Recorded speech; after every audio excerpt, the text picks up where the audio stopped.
I'll just quickly also point out another one of his projects. It's crazy that he has a movie in theaters and he also has this TV series on Netflix. But on Netflix, he just released a series called The Gentleman, which is actually a spinoff from a movie that he made in 2019, also called The Gentleman. One of his better efforts in recent years. I like that movie, and it has a incredible cast: Matthew McConaughey and Colin Farrell. Really, really solid movie. And so the fact that he was going to continue in this world on Netflix in a series format, wanted to check that out as well, and I got a chance to check out all 8 episodes of The Gentleman, and it's good. It's really solid. I don't know if I can say it's better than the movie per se. Probably not, just because you don't have that heavy hitting star power in this series like you do in the movie. But Theo James and Kayla Scodelario, I think is how you pronounce her name. They're the two leads of this movie. They both are really good. They have a lot of chemistry with each other. We primarily follow their relationship. Essentially, it's ultimately about Theo James's character.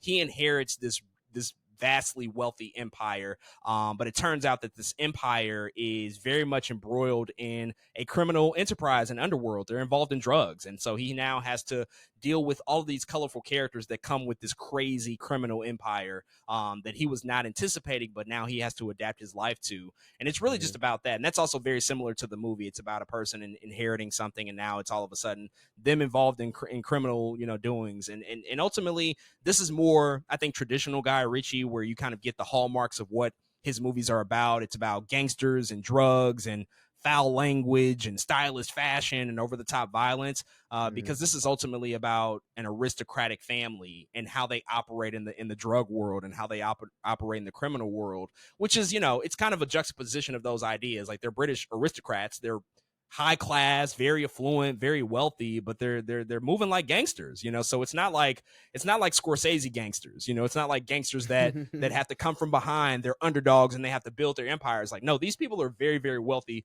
already, and they're doing this for whatever reason, to get more money, to get more power, to get more influence. Maybe just because they're bored, but be that as it may, this show was pretty solid, and I think it actually got better as it went along. The first couple of episodes, I'm like, the pacing could be a little bit better. I don't know if it needed to be as drawn out as it was, but by the last 4 or so episodes, where it really gets into the nitty gritty of the details and the story, and you kind of see some of the characters start to change and evolve, particularly Theo James's character, and the stakes just ultimately get raised, that's when it becomes good. And there are some other, really good people a part of this. Ray Winstone is in this show. He's fun. He's just having the time of his life. He's obviously a frequent collaborator of Guy Ritchie. Giancarlo Esposito is also in the show, and he was just in Abigail. He's working. He's in everything. And we know why he's working. He just had that incredible quote come out about, his life and where he was before Breaking Bad. And so I love that he's working so frequently here. He's not in the show a ton, but when he pops up, love to see him always and anytime.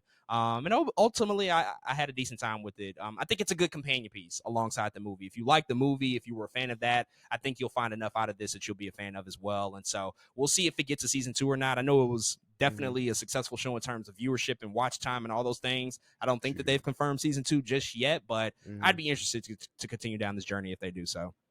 I feel like that's all they care about. It's the viewership anyway. Oh, that's it. Watch time, minutes. The show could suck. The show could suck, matter. But as long as they watched it, you know what I'm saying?